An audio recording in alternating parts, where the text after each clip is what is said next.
අපි නාගල කන්දේ ඇවිල්ලා ඉන්නේ. මේ තමයි ගයිඩ්. ව්ලොග් එක මැදින් අපි පටන් ගත්තේ.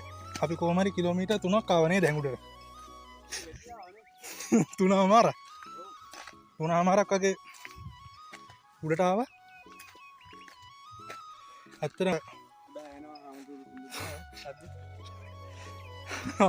පට්ට කරාවක් තියෙන.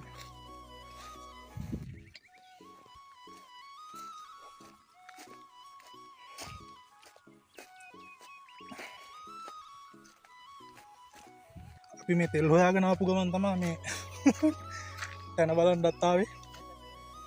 තියෙනවා කීපින්ද ආවා අවසානයේදී තෙල් තිබ්බේ නැහැ. තෙල් නම් තිබ්බේ නැහැ. නාගල කන්දේ යා.